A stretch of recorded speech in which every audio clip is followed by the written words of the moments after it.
it gives you a summary of what I'm going to talk about on the week, but for Substack, but through LinkedIn. Okay. Yeah, because we don't own our subscribers on LinkedIn, so Yeah. yeah. So have you found that to be like really beneficial using using LinkedIn newsletter? It's like is it good?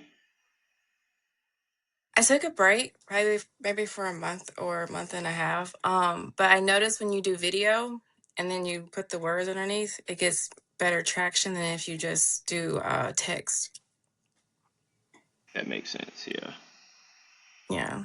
That's just a little time consuming, but I'm like, if that works, I'm gonna have to take a break and figure out how to put that into my calendar. Yeah. Yeah. Yeah. Cause I've been getting like I get it seems like now it's at a point where on LinkedIn I get more subscription subscriber requests versus Mm-hmm. connections. Yeah. Kind of noticed that The it seems like over the the past year they made a newsletter, big push. yeah, the newsletter goes straight to their email box. That's why. Oh, okay. Mm-hmm.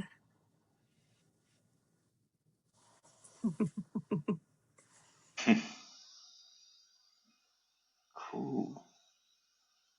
Speaking of that, I think I just thought of another question to ask. So Okay. yeah. All right. Cool. Let me make sure I got all this up.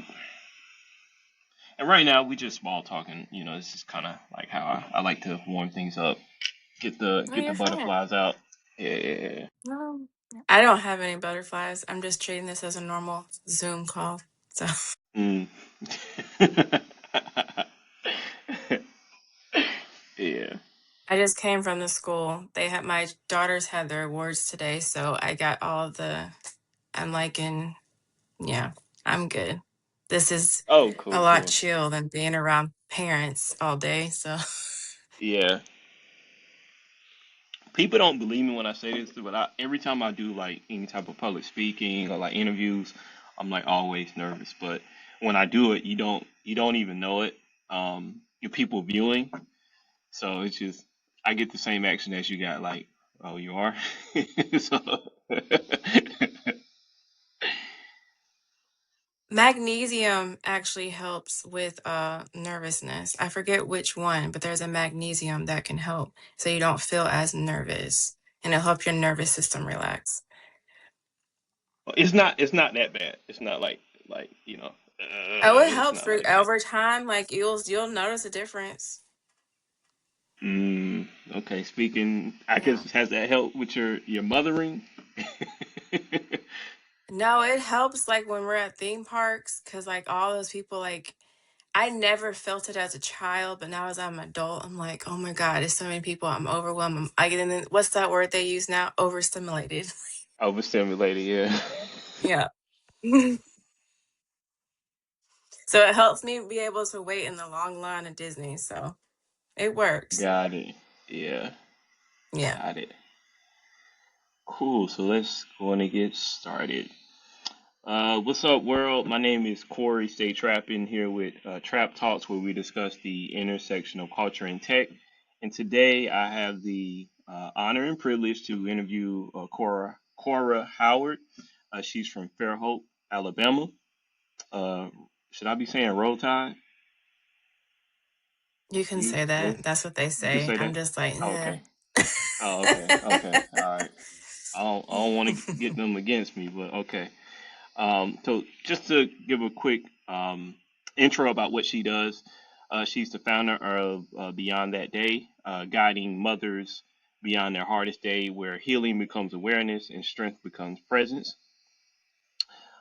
She's the vice chairwoman and development committee chair for Maternal Matters Favored and the former founder of Breathe Life Therapy.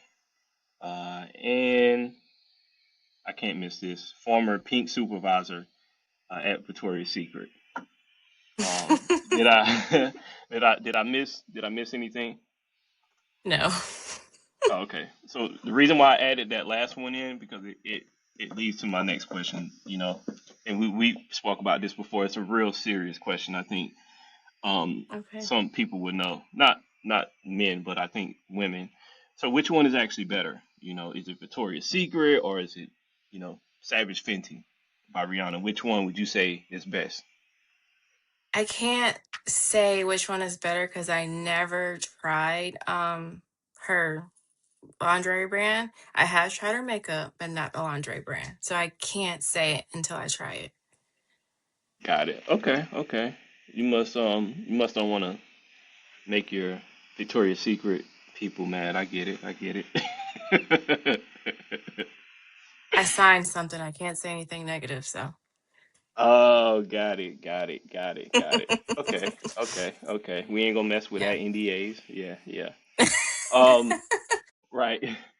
So one of the main reason why I wanted to interview you because I saw that you were focused on motherhood health, right? And so for me, that's like an area that I've been looking to explore, just because I want to bring different people from different walks of life to share their perspective on why they're working on what they're working on. And so one of the things when I was reading one of your newsletters, you talked about um, the strong mom dilemma. What is Mhm. what is that? What does it mean? And enlighten us. For the non-mothers Okay, out there. so the strong mom dilemma is basically when the world basically coins this term onto you based off what you can endure, what you've been through, what how much you're able to carry at one time. So the mothers that work and bring baby to work, they say that's such a strong mom. The moms that go through things and they're just going through and you see them smiling and happy, even though something's either wrong with their child visibly or you just don't know. And then you find out that mother's so strong. And it's like, we don't have anything else to say. It's like strong as like a blanket because we don't want to feel how they're feeling and be in their world. Because it's easy to say misery loves company, but when we actually step into it and we're noticing this mom clearly struggling, or if she's just hiding it, we just say, hey, you're so strong, or the strongest soldiers get the hardest battles, and we're not really stepping into their emotional space to understand or to even offer support in any way. Mm. So how and what are the signs of a mother that she's kind of like this?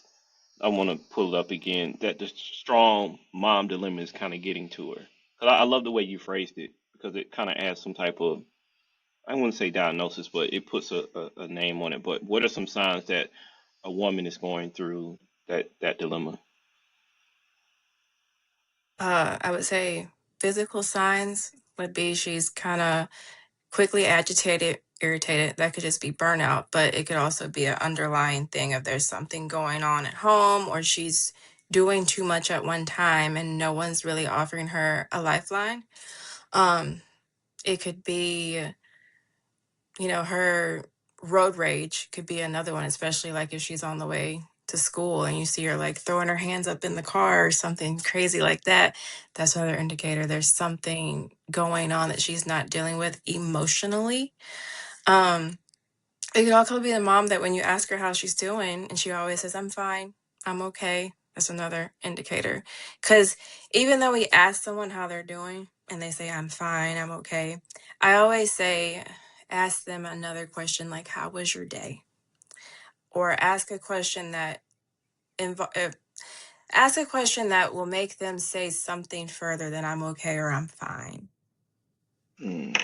Like, what did you do today? Oh, I slept all day. And then you can ask a follow-up question. Because if they slept all day, there's something, again, going on there that you can say, well, then how can I support you?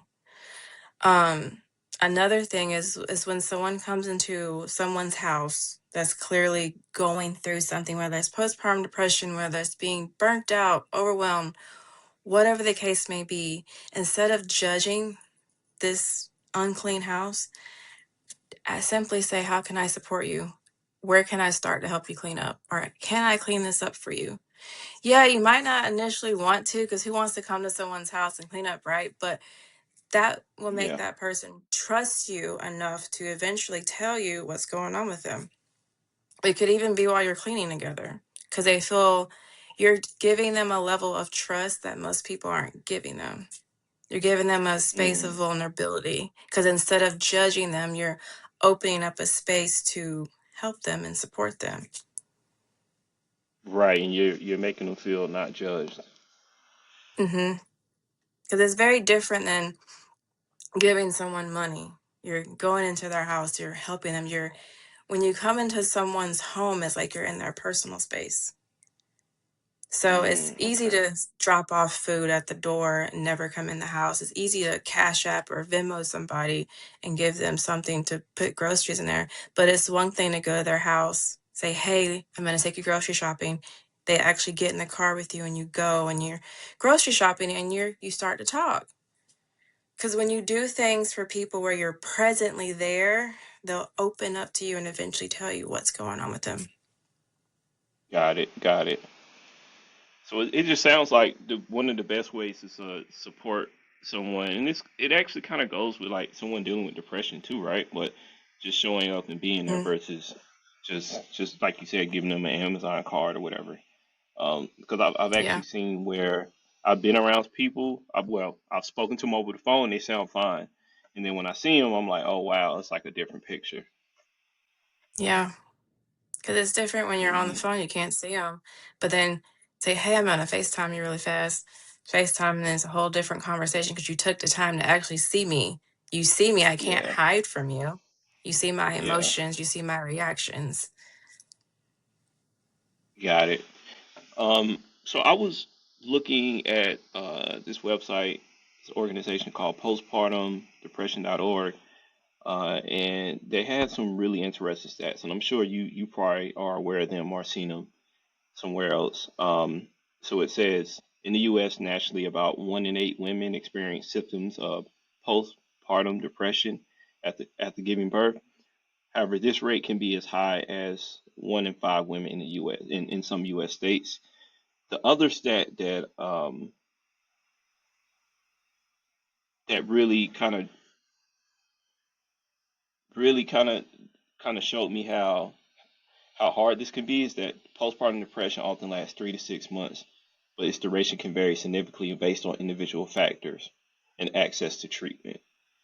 Um, that sounds like a pretty long time.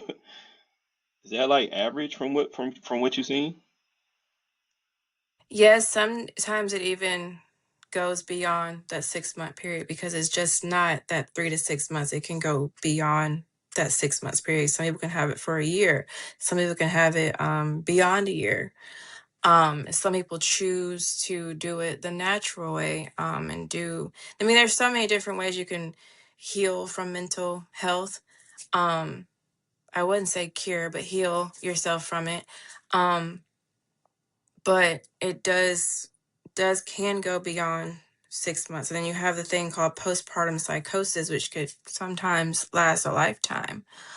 That's the most severe. And that, I think this, like, if I remember correctly, it's like 2 to 3% of women get it. It's not a lot, but I have met people who have had it. And the one particular one I'm thinking about, she's in her late 50s, and she's still on medication. She still does talk therapy. When she sees her kids, she still feels those same effects that she felt. Um, her initial, she didn't know anything was wrong with her, but she thought that somebody was trying to attack her kids. And so instead of her running, like, with, I guess, weapons, um, and doing something to, like, a invisible person, she almost attacked her own children. So then they Mm. got her help, and yeah. So psychosis Yeah, I'm makes you trying. see things that are not there. Oh, So is that usually because I've heard of like rare cases where you see the mother kills her kids or one of her kids. Is that like is that usually uh indicative of Psychosis. them having that? Yeah. What I've researched myself and what I've talked about with other with therapists is that it could possibly be from an underlying mental health disorder you already have that you're just undiagnosed with, or it could be Mm, something that your mother had, because we as women can pass on those things to our children. mm, wow. Wow. So so if someone has postpartum psychosis, is the treatment basically, medicine that that deals with their chemical imbalance? Or like what does that treatment look like? You said This, she's doing talk therapy and stuff like that, but mhm. Yeah, so the three women that I've ever came across that had postpartum psychosis, they all are on medication to this day. They all range from different ages, I would say 30 to late 50s. Um, and they all do medication and something else. They don't just do medication because they said medication wasn't enough, is what they all told me. mm, got it. Got Yeah. it. Okay. Got it. Um so for a woman dealing with that, right? How have you seen the men in their lives, their dads or support system best support them? You kind of touched on it already, right? Like showing up, doing stuff for them. But how have Hmm. you seen the difference between, women who have that support of men in her life or the man of the child or whatever, father of the child, versus ones who don't? What are some things you've noticed that had caused different outcomes for those different sets of women? Okay, so I'm going to broadly talk about postpartum mental and anxiety disorders versus just psychosis, because with psychosis, I was just talking directly to the mother. So broadly speaking, um, when I went into like certain groups on certain social media platforms, just conversating, because with the nonprofit I work with, we do offer free resources and we're able to pair them with, if they need a therapist to kind of pair them. I kind of walk them, with their hand, holding their hand to the therapist if they need to go. I don't outwardly say you need a therapist. But Mm, mostly some of them victimize if they do, or if they are partnered. They victimize and they blame the partner for what they're going through. And it's very intricate how you have to make them see that it's not their fault. It doesn't really take long for them to kind of see it, but sometimes they'll say, he didn't help much. It's his fault I'm going through this. It's his fault I'm a mother at all. Him, pointing the finger. And it's kind of like you have to tone it back down, hold up a mirror, and say, well, what are you, have you told him this? And it's usually, no, I haven't told him how I felt. No, I snap at him because it's his fault, but I'm not realizing I'm snapping because I'm upset. I'm miserable. I'm depressed. But I don't want to say that out loud because he might not get it. And that's usually where the victimizing comes from. Now, on the other hand, because most of the women that I help are married or they're in a long term relationship, there have been a few that are single moms. And what I tend to find is that I can't stop them from victim blaming. And it's not that I don't try hard enough, it's just when you're dealing with someone spiraling, they don't want to take accountability for the things that they're doing and see the bigger picture, which is the child, but it's also their own personal health in a way. Um, because I always say, if for a child to thrive and be happy, the mother has to be thriving, be happy, be healthy, even that's mentally healthy, that's emotionally happy. We can't blame what's happened. We got to take accountability at some point. I tell my daughters that all the time. They go, well, do you, like, they ask me all these questions. I say, the only thing I want you to do is take accountability and tell me the truth and be honest. Cause I'm vulnerable with you as your mother. I say, I'm sorry. I tell them, thank you. They're 7 and 8. But when I get in these rooms with these women, it's like, well, he did this or he left me. And it's like when things happen to us, it shows our character, it shows who we are. And if all we're doing is victim blaming, pointing fingers, that says who we are. And that shows our children who we are. We victim blame, Mm, we don't take accountability. So your child's going to eventually go through life victim blaming. And they're going to eventually blame you for where they're at instead of praising you for where they're at. Documents in, decisions out. Go to doculingo.com/trap talks 2040 to get your 14-day free trial. And don't forget to sign up for our Patreon page. We out.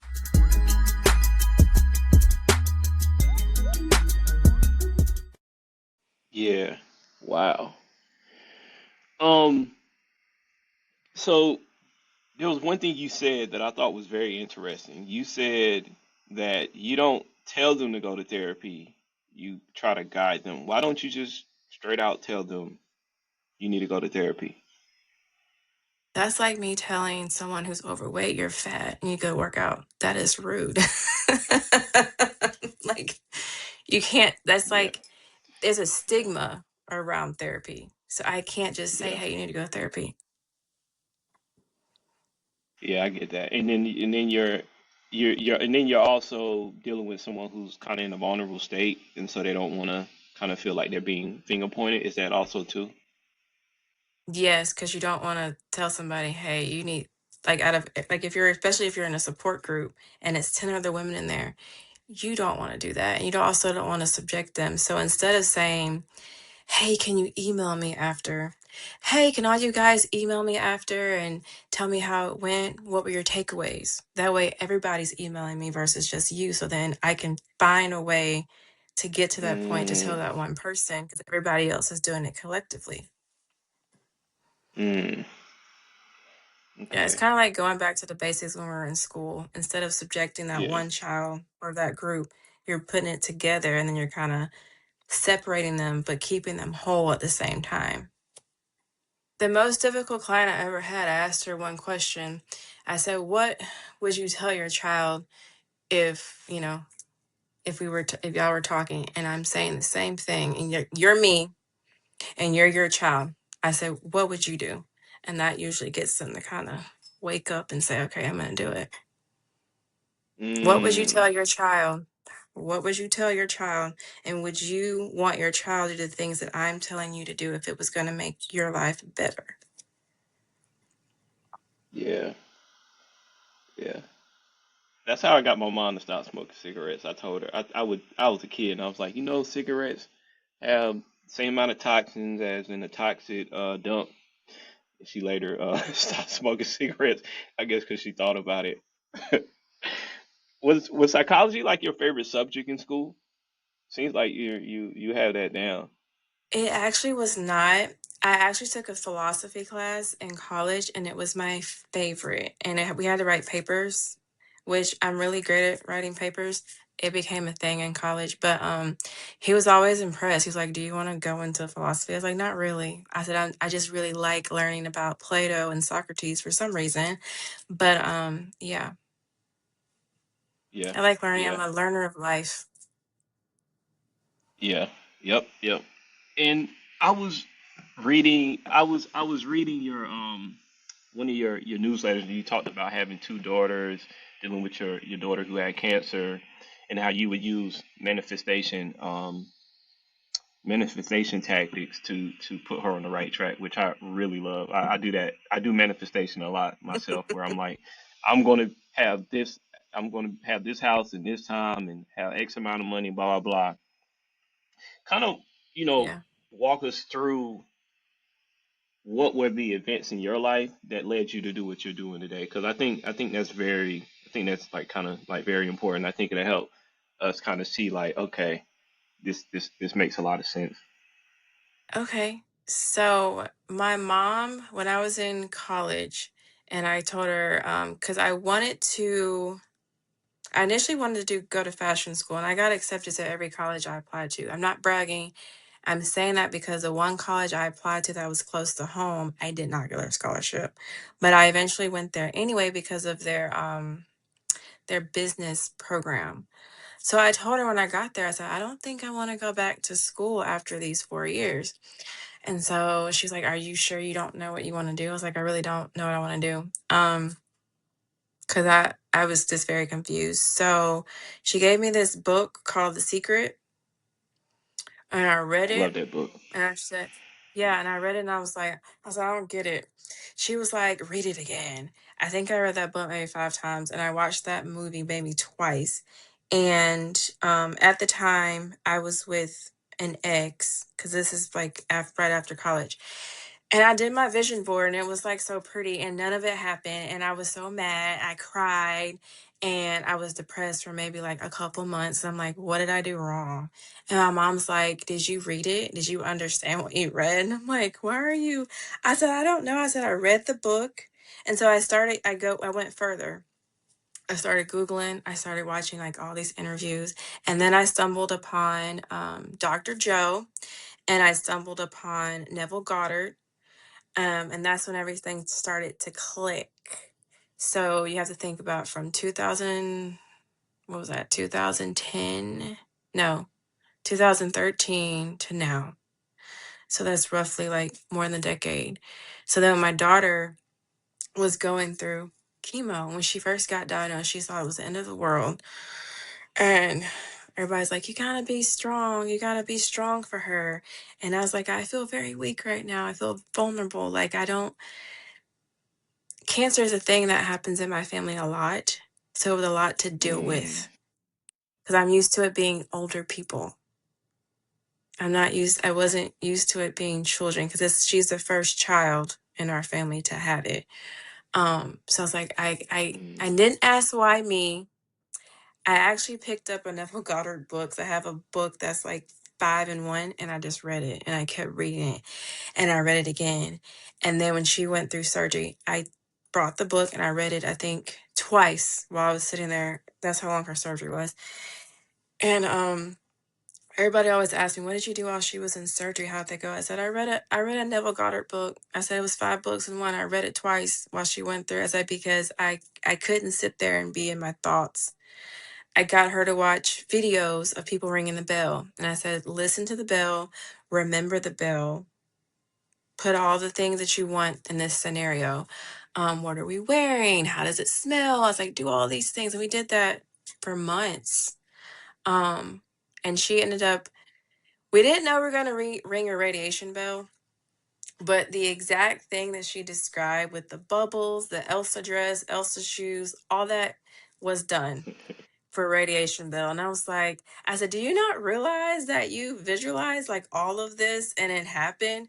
And she started crying because she was like, she said, Mom, she said, I believe you now. I really do. I said, okay. And then the one time that she got hospitalized, because she had a fever and we couldn't break it. So we were hospitalized for a week with unknown symptoms. Um, she kept saying, I want to go home. Are they going to find out what's wrong? And I'm like, I was like, I don't know. I said, I've never been in this situation to internally tell you what's going on. I said, close your eyes. And I said, think of the happiest place you want to be or where you want to be. So she visualized being at Target. And we ended up at Target Tarjay, that what we Sunday. call it. Yeah. Yeah. So a week later, we were at Target and she got discharged. And she was like, oh, she said, so Mom, all I have to do is believe. I said, yeah. So that's our thing. All we have to do is believe. Just believe.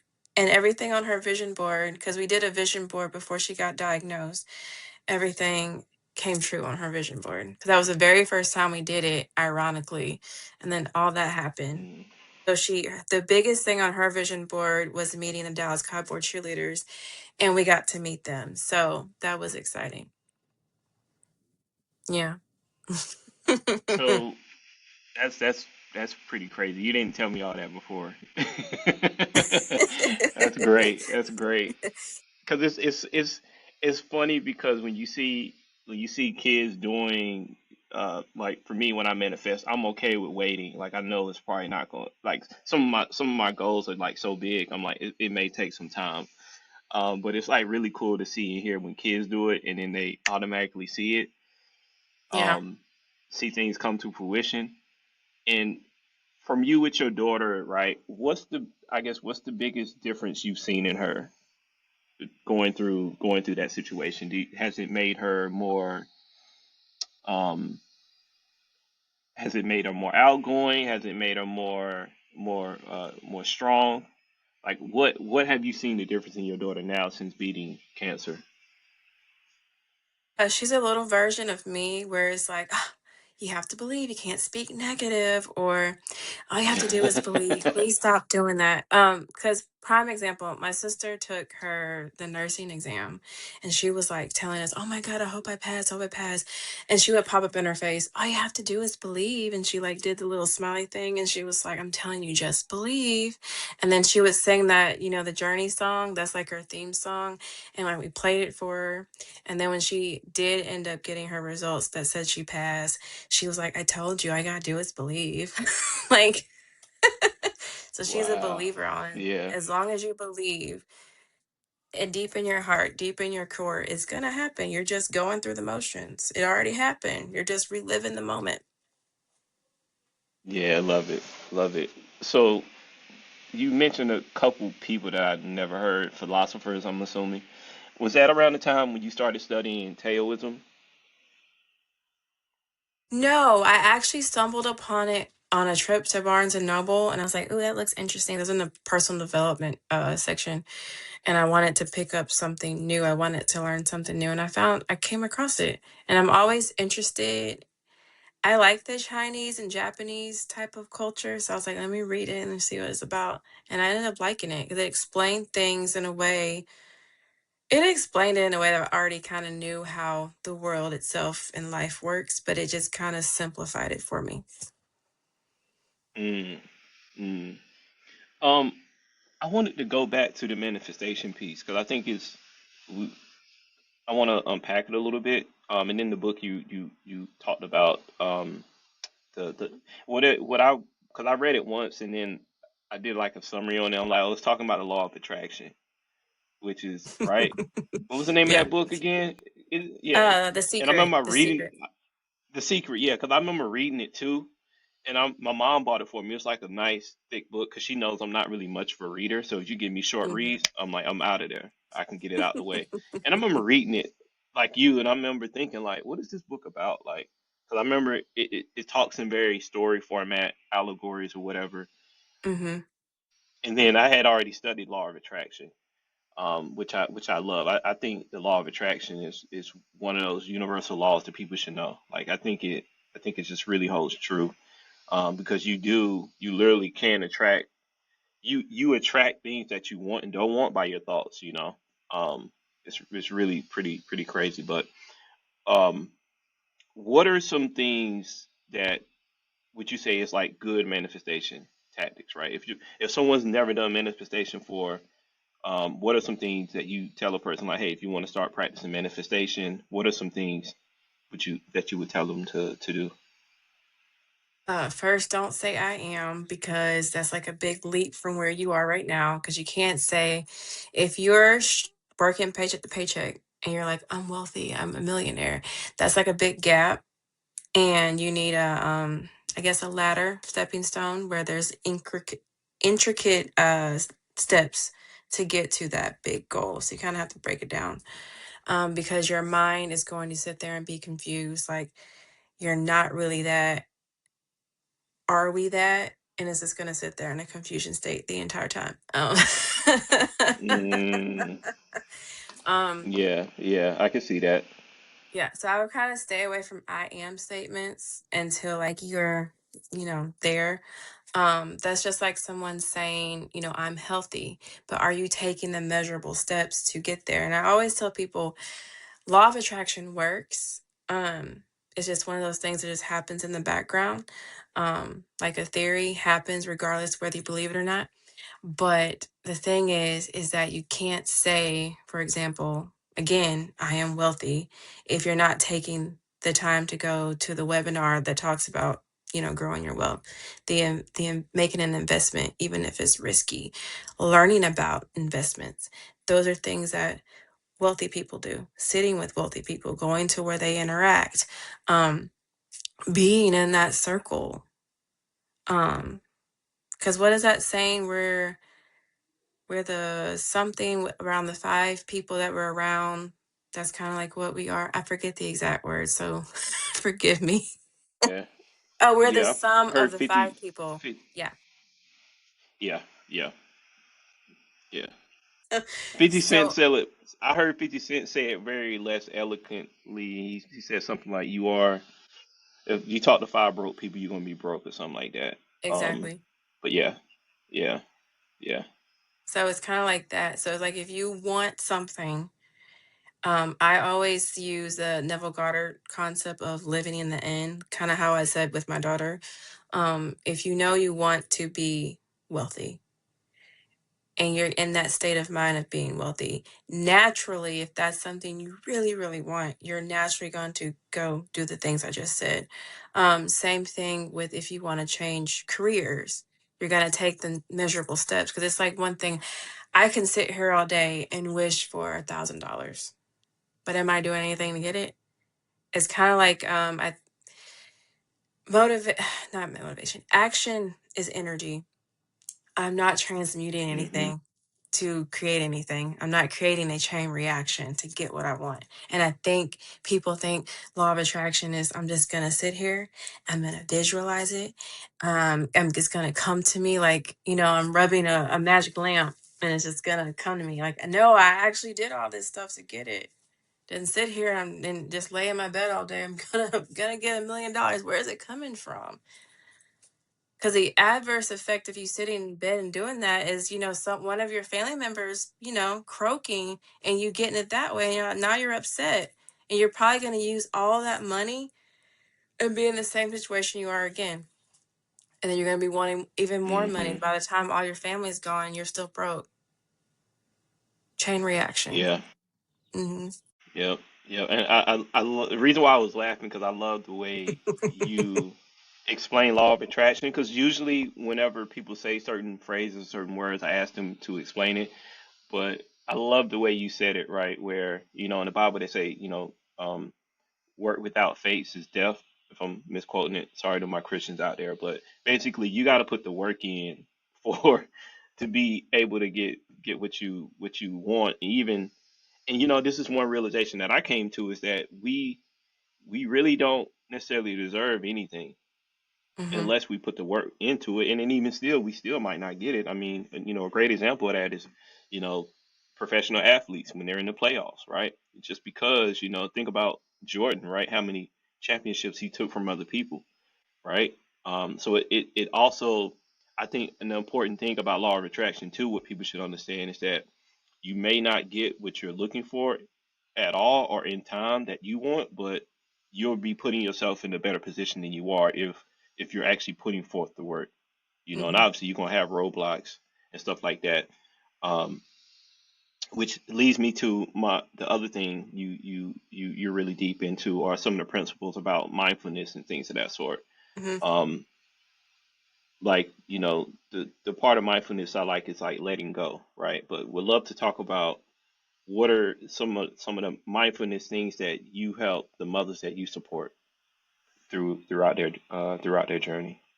Okay. So it's kind of that accountability piece, but it's also listening to their stories, but also I'm the type of person that if you tell me a problem, I'm probably gonna find, I don't know how I do it, a fictional story in my head. Even if I know the people's exact names, I'm gonna find a story that relates because I don't know where I come up with these stories. And I'm gonna tell you that story, and you're gonna say, oh, well, they sometimes they'll say, well, she's stupid, or why did she do that? And I'm thinking, I literally just told you the story, the same thing you told me, but in a story format. And then they'll sit there and they'll think on it. And I'll ask them questions like, what do you think she should do? Like, I'm just having a conversation, just like we're having right now. And they'll say, wait. she's in the same situation I'm in. I'm like, yeah. And they'll go, well, I need to change that because, she's stupid. I don't want to be like her. That's what they'll say. I don't want to be like her. That's how I write all my stories on Substack. And I'll go, dang. They're like, well, maybe I need to change something about my life. And I'm like, maybe. But I mirror that every situation that someone can go through, because the thing that I've learned through life is when we see a mirrored version of our life, because I believe we live in a world of mirrors where everything is reflected back to us that we're going through, whether we need to see it or whether we need confirmation that we're on the right track. But when we see those images or people that are in similar situations that we are, we tend to change because we're like, I don't want to be like that person. That's who I might become. I don't want to do that. So that's why I tell a story. Because that's the only way you're going to, if you can see yourself in that story and you can say all the things that Hmm. person should or should not do. And when it dawns on you that that's you, even though it's a different person, you're like, I need to change something about myself. And that's usually when the tide turns and you go a different direction. Yeah, I like calling that the Jedi mind trick. Where you where you're basically like, yeah, this is what you just told me. She's crazy. Well, she sounds like you. Yeah, but I don't ever say it Well, I know step you're by not step. saying that Yeah. verbatim. I know you're not saying it that In my verbatim, head, I but yeah, am. yeah, yeah, yeah. Wow, that is a gift. Um, yeah, that's a gift. Where you think that gift came from? I have no idea, but when I tell you that the one thing, which I think maybe is an honor, when I was in college, all my male friends would always call me any hour of the day. Well, night, I'm gonna say night, and tell me about all their girlfriend issues. And so, like, when people come to me about, their partner and all that stuff, I'm able to say stuff that needs to be said. And they're respectable of what I'm saying, but it kind of helped me see that when we victimize the male, sometimes it's us. And yes, I'm a woman admitting that. Sometimes it's our fault. It's our fault. Mm, Hate me if you want to, but sometimes it is our fault, and it is hard for us to admit that it's our fault. Like it's hard for us to tell a man, "I'm sorry." But I think when we get to that point, we start this healing thing, and you're like, you're not gonna say it all the time. You're just gonna say it, when it makes sense. But and sometimes you might even say thank you, or sometimes you might even say you're right. Just saying. yeah. Yeah, because I've been in a situation where it felt like every time I wanted an apology, I had to apologize, and I'm like, why am I apologizing? Yeah, Like, I think yeah, that's the yeah, hardest thing for women to do is to kind of take it down and step back and realize that the person across from us, they're just human. We don't have to victimize them. We don't have to blame them for anything. If it's truly our fault, we can be the bigger person and say, "Hey, I'm sorry." And usually that's like hmm that's a communication thing. And in school they always said the biggest thing is communication. So that's like a communication barrier there. yeah. So this word accountability has come up quite often, um, and I've noticed in my life, like even though the situation at that moment may not get better, like it doesn't change it. By taking accountability, it feels like now I've taken myself out of the passenger seat into the driver's seat, and I'm like, okay, let me get back to, I don't know, going back to working out every day, and then you notice like that ball kind of rolling, right, rolling forward, law of attraction, right, like you're putting yourself in a better position. So how do you how do you how do you deal with the accountability piece? Like, how do you show the women that you're working with, like, hey, accountability is your issue? Because that's something I've heard quite often about kind of generalization about women, but I want to get your thoughts on this. But, how do you kind of ease in to say, okay, you need to be more accountable without, making them feel bad or like an evil person? Okay, so I'm just gonna. Okay, so my best friend, that's the one person that I have this conversation with a lot. So she tells me, her issues with motherhood and all that jazz. So she was my guinea pig in how to really ask and put this into perspective. So she had an issue with, her spouse, and all I asked was, well, what are you doing in this situation? Because I said there's two sides to every story, but I said I want to hear what part of the story are you contributing to it? Is there something that happens right before the argument starts? Um, has there been things said that you've ignored? And every time I ask those questions, new things pop up. And I said, well, have you taken a step back and reflect on the things that this person has said? And I said, do you understand why they're reacting the way that they are? Because you're not being open enough to the things that they're saying to fix the situation. And that's why they're still married, because of me. I'm not their marriage counselor at all, but, and I don't pick sides, but he told me, I think because they had this issue maybe 5 years ago. So he told me eventually, like last year, he told me, thank you. And I said, what did I do? And he said, you helped her understand why I was reacting the way I was versus responding. Because everything he did was reactive. It wasn't like, oh, okay, I get it. You're upset. Because she never voiced her opinion. She never said anything. It's, you can be submissive as a woman, but there's a certain level of submissivity, if that's even a word, to the point where you're mute Yeah. and you don't say anything. I think as women, we have to say something. We have to speak up. I mean, you can be submissive, which is something I think that happens naturally, but we have to voice our opinions. We can't sit there and say, well, I'm okay with that. If you don't want to go on a trip, say, I want to go on a trip, and say why. And that person should be able to understand why.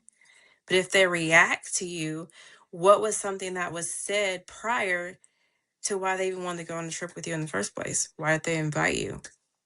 What are you doing? I think we're so tunnel vision on what we want and what we think we should be doing and how we think marriage or motherhood should be, that we're not looking at, what's beyond the tunnel. If we take the bricks down or metal down, whatever your tunnel vision is made of, can we see what's going on out there? You know? Right, right. Yeah. How do you think social media has contributed to this? It's made people run to it instead of running toward. It's kind of like you're running from your problems. I'm going to run online so I can get validation for what I'm going through. And it's like people still going to bash you. They're still going to talk about something in the video, because that's what people do. Um, we project the things that we don't have onto other people. The things that we want from other people, we project it onto them. Because, like, I wish I could get on there and say that, but I'm not. So I'm going to say whatever I want to say, or they relate to it, but yet it's not really healing for them, because you're just ranting, you're, what do they call it, rage baiting. And they may not really be rage baiting. I told someone this over the weekend. We get online, whether we write it, post it, show a video of it, to think that we're healing ourselves, right? But the thing is sometimes you need to go in the mirror and tell yourself whatever that was. You need to go tell the person or the people, because healing doesn't come through vlogs of you telling your story. Because if you're not to a place where you're not affected by the comment section, you shouldn't have got on there and said all your business in the first place. And I think there's like levels of, Yeah. okay, you're done. Okay, give me 1 second. I have to go sign paper. Ooh. Sorry about that. Oh, no worries, no worries. You got to do it for the kids. It's all good. But yeah, back to add to your point. Like I've seen where like Discord online and comments, and I remember it was I can't remember quite what happened, but I think it was like um maybe it was Judge Mathis. He basically was like winning his wife back. And this lady commented was like, basically in a nutshell, she said, "I'm glad that he's doing that because my dad didn't do that for my mother." And I'm like, what? Like, I was like, wow. And you could kind of see, and I'm not laughing because it was funny, but I'm laughing because it's like it shows you a lot of times when you read these comments, people are dealing with trauma that they haven't rectified properly, right? Um, and that's why I asked the thing about social media, because everybody's life is better than yours. Like, Yeah. it's a game of comparison. And I think we fall into the trap of comparison. We lose light of our own lives when we do that because we don't see the beauty in where we Hmm. are. We kind of see, like, okay, I want to be that, but I'm here. And you slowly get depressed. You slowly get angry. And you might go crazy if you let it get the best of you. And I feel like when you compare yourself to someone else, it takes the better parts away from you because you're constantly thinking of how can I become that? How can I be that? How can I be that person I see, vlogging? How can I do that? How can I look like that?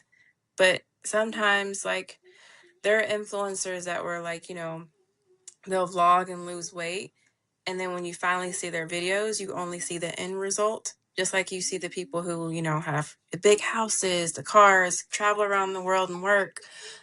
You see the end result. You weren't a follower when they were, building everything up. So all you see is the end. You're like, I want to be like that person.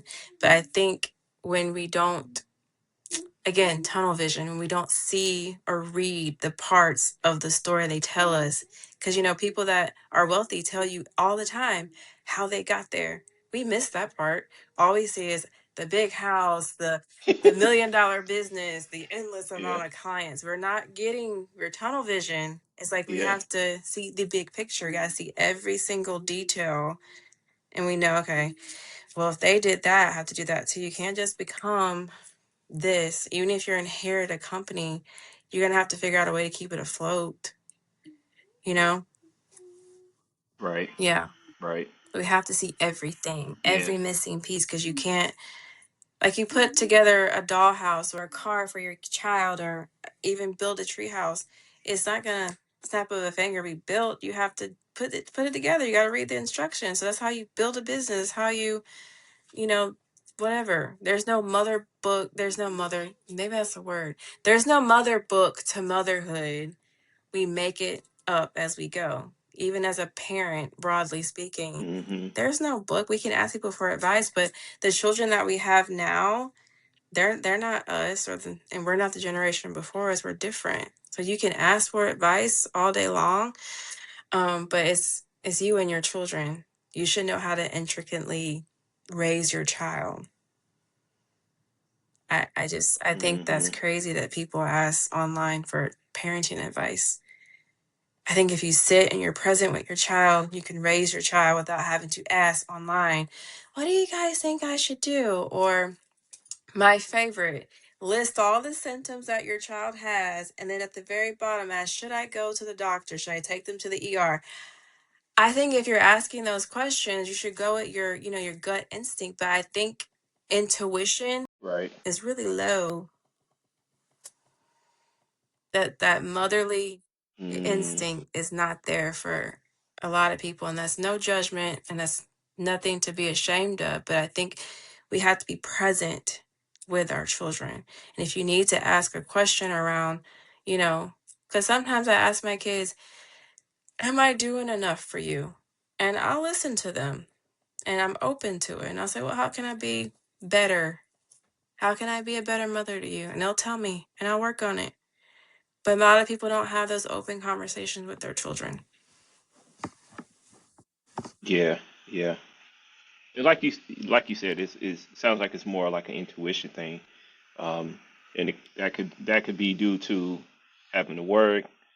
Obviously, if they're in a relationship, they got to manage that. Blah blah blah. So, I like how you said intuition. I didn't even. Yeah, I didn't. I haven't seen comments like that, but I'm also not a mother looking for that where they list all the symptoms. But I will admit I do use like Claude and AI tools to run stuff um, through, like, oh, hey, I'm having these Yeah. symptoms. What's this indicative of? Or I seen this person acting like that, you know. So, but I always like to take it with a grain of salt. Sometimes you just got to go to the doctor, Right. right? Yes. So, yeah, I don't know why they yeah. do that. Um, yeah, there was something you said earlier about your friend being like your guinea pig, and then her husband later came to you, saying that, hey, thank you. You know, you're that friend that's in my corner, Yeah. right? Um, One thing that I found very interesting when we talked, I think it was last week, you said that a good portion of the women who find you through their partner, Yeah. the dads. Um, I would really like to, and it actually kind of ties back to what you said in college too. You said, right, all your male friends would come to you like, hey, she doing this, she doing that, da da da. So yeah, so like, what is it about? Because I've read some of your newsletters, but you know, obviously I'm not a dad. But what is it about your newsletter that attracts dads? You know, at the beginning, I could say I don't know because I was very confused, but I blankly asked someone one day because they just said, "Hey, I shared your newsletter with my wife," and I asked them, I was like, "I've noticed a lot of dads sharing my stuff with their wives. I said, you're not the first one." I said, but I said we've been connected on LinkedIn for a couple of years, and I said this is the first time you've ever just outright said it. And he said, because you're honest. And he said, you talk about the parts of motherhood that most people don't dare to talk about. And he said, you don't make it glamorous. You don't make it where it's just, one beautiful thing. You actually tell the parts that, you don't see online. Like no one talks about, you know, I think I wrote one time, some mothers hate being a mom. They hate it. And hey, hold on. They hate being a mom, but they don't want to say it out loud because, the world is gonna come down on them and be like, you shouldn't hate being a mom. It's a beautiful thing. And then it's like, you get to the point where you can't say breastfeeding hurts, you know, no, you should love it. And you get those people. There was a lady on Substack that said she's like, I came across a terrible side of Substack about motherhood. And she's like, it was really dark. It was really sad. And I told her, I was like, well, that's a part of motherhood. Like, welcome to motherhood. That's a part of it. The struggle, the late night crying, the crying Hmm. in the shower, the crying on the way to school, um, leaking breast milk in the store because another kid's crying down the other 2 aisles while yours are, at daycare if they go to daycare or not, even if they're sitting right there in front of you. There's all these things. The blown out diapers, the baby throwing up on you getting pissed off, you wondering, should I even be a mom? Why am I a mother? It's okay. Or I'm not sexy enough, or Hmm. I don't want to have sex with, my partner, my husband. Is like, those are things that we need to talk about. They're normal. It's okay to talk about them. We're not perfect. There's no mother book to motherhood. And if there is a mother book to motherhood, I would throw it in the trash.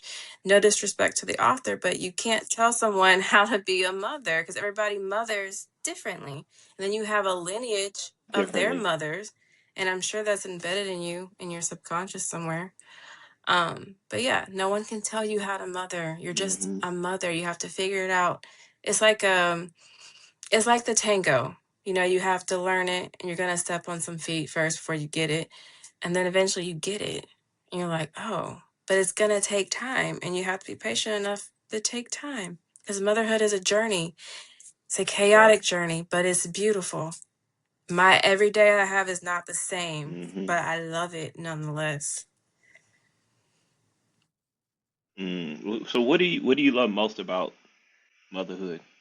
The fact that my daughters, like everything that I tell them is the same thing I tell my clients. And I know that sounds weird, but I've been talking to my children before they could even talk to me.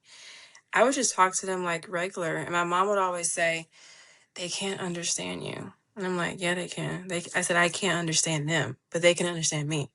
And so as they started getting older, they ask me big questions. Like my daughter who went through cancer asked me about death. We had that conversation. My other one asked me about Jesus. We had that conversation. And I said, if I ever can ask you a question, I will find an expert that will answer it for you. Because I said, I do not know everything in this world, but I'm willing to admit that. I'm not going to say here, I'm gonna wait and tell you when you're, the one conversation we have not talked about is the birds and the bees. I'm like, we'll wait for that conversation. Because my mom told me when I was 9, and I was like, I was traumatized. I was like, I have to have a period. I have to eventually have a child. I'm like, that's scary. Um, I said, you could have waited on this, and we had it Wait on a the way to minute. school and made it so bad. I don't know. I just think it was the wrong timing. Why on the car ride to school are you telling me birds and bees? It's so weird. But yeah, I'll probably wait a little bit longer to tell my children. Yeah. So how has the work you're doing, and then obviously having two daughters, changed how you view your relationship with your mother? Well, my mother's passed on, but I do reflect. Sorry to hear Well, it gets. I'm not gonna say it gets easier. She passed away in 2021. that. But I do reflect on things that she's told me. So that open conversation I have with my daughters is the one thing that as I got older I had with my mom. But it was as I got older that it came into, my reality. So I'm starting younger with my children. It started since, the day they were born. Like even when they couldn't talk to me and they were just, sleeping, pooping, and eating, I would just talk to them like how I'm talking to you because I don't believe we have to go goo goo gaga and do all the little. That's fun and all, but I think you're building some type of intellect when you're talking to them, making formal sentences, talking to them like they understand you. I don't know. Yeah, and studies have shown doing Google Gaga doesn't it doesn't help with brain development. It doesn't. Right. It's actually like a waste. Yeah. It doesn't. I Yeah. don't. Yeah. Uh, so to go back to what I asked you before about dads finding you and sharing it with Hmm. their mates. You familiar with Kevin Samuels? I Kevin am. Samuels. You seen some of his videos? So when I looked at him, he mentioned that a lot of his content he was focused on men, talking to men, but if women ended up finding their way to his channels, debating him. And when you talked about the dads finding you, it actually reminded me of Kevin Samuels. Like, oh, okay, you got a little Kevin No, I'm Samuels not that mean. I'm effect not there. that mean. But I know, but I know you're not. You don't. But I'm just saying where he made his content for men, but the women came. You making your content and what you do about the mothers and the women, but the dads came. Like, hey, Yeah. that's what I meant by Kevin Samuels. But you're clearly not him. You're alive and well. Rest in peace to him. Rest in peace to him. But he had some great. He made some great points though. Some points he made. I think his delivery is just a Yeah. little brash, but I agree. it was also part of the people, the women who went to his called in. He kind of was, matching their energy. Um, but yeah. So I was trying to give you a compliment, but I don't know if that's a compliment. You're like, oh no, I'm not that guy. Yeah, yeah. Let me see here. So I guess what's next for you? What's next on the horizon? We'll have a retreat in August, mid August, that I'm making for moms. It's in its early stages, but it'll be in what was that 3 months from now in Gulf Shores, Alabama, on the beach. Yeah, it'll be a Mm, 3-day weekend where cool. we do scripts and role playing what you're going through. So it's mirrored back to you, so you can actually see what's going on, see what you want to change. And then at the end, I'm gonna have a special organization come in and speak and give like freebies and stuff like that. And then at the very end, they're gonna write letters, and I'm gonna mail them back in 6 months. Shh. Sorry. Yeah, they talking just like you, very Yes. articulate. But yeah, I'm gonna do that where I mail them. Okay, stop. Thank you. Oh yeah, this is what I was going to ask. Um, when you're being interrupted by Mhm. your kids, right? How do you stay focused? It takes me a second, but I'm back in it. I usually just stop, pause, and like kind of like I guess continue what we're saying, like pause, and then or I'll ask for the question to be repeated Right. again. Yeah. Yeah, yeah, yeah. That wasn't my real question, but I just want to ask that. So this is what I was going to ask. Like, what are, you work with um women of all ages, mothers of all ages. What's the primary difference that you've seen in the women you work with across different generations? Because I'm assuming you've been able to touch 3 to 4 generations: baby boomers, millennials, Gen Xers, baby zennials. But what is like the major differences you've seen with mothers across these different generations? Usually when older mothers find me, they'll say, "Oh my God, I wish I had this." Because usually they become referral partners. I really don't help them as much, but they do tell me their stories. They'll always say, "I wish there was a you when I gave birth the first time." So that makes me feel good. Um, the other ones usually a lot of women in my demographic, because I am a millennial, they're dealing with wanting to be home with their children. So it's more so the emotional perspective of I want to spend more time with my children, but I also want an income. So how does that work? And then Anaya, can you shh? Mm, Sorry. And then that's and cool. then you Anaya, can I speak please? You just got home from school. I can always be on your computer not spending time with us. Yeah. Can I finish, please?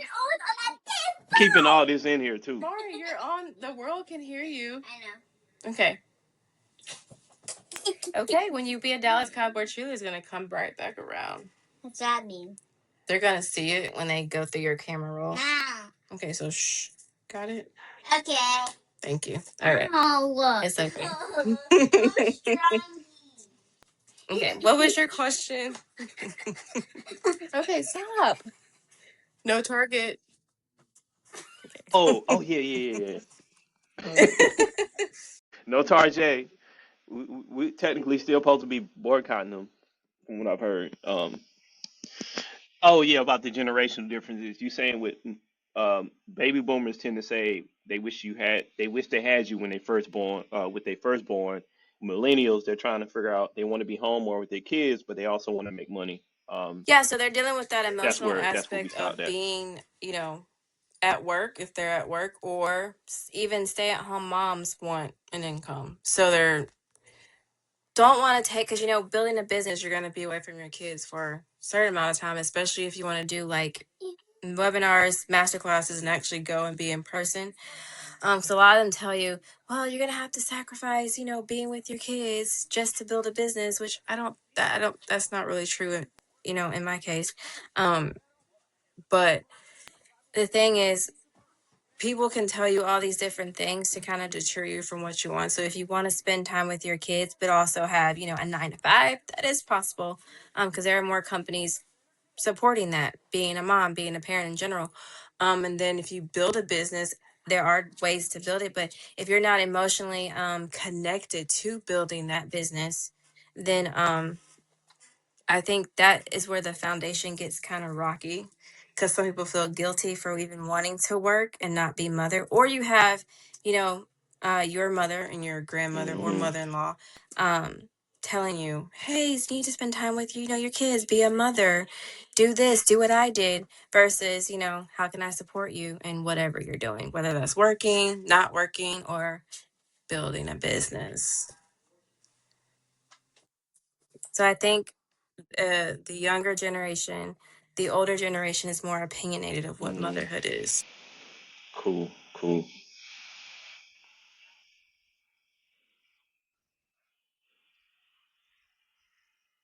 Mm. Do you think the younger Yes. generations are more individualistic with how they want to go through their motherhood, meaning they want to do what they feel is good Yes, I do. I versus like think, what and older we're also generation is like, more okay, this is how we keen normally did it, so to we should do it our the same way. emotions and being mentally well. I think we see life very differently than what the generation before us. So I think they kind of more so, kept a closed lip or didn't really express themselves fully and just let people run over them without saying anything, without a care in the world. And I think we're more so like, I want to feel at peace. I don't want all this. I want to do my own thing. I want to do it like this, not how you did it. Or they're mothering the way they wanted to always be mothered. Because some moms have mother. Yeah.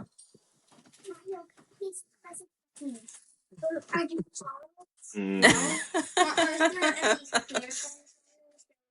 Yeah. mm. Cool, cool. Well, kids are home. You got a lot going on. We at the end of our time, but yeah, thanks for this opportunity, Cora. Really was really cool getting your perspective on motherhood and what that experience is like. And so, want to thank y'all for joining us. This is Corey, Stay Trapping with Trap Talks. We discuss the intersection of culture and tech, and I'm gonna provide a link to all your newsletters so people can subscribe. Maybe some dads will jump on, So, all right, we out. You can stay on.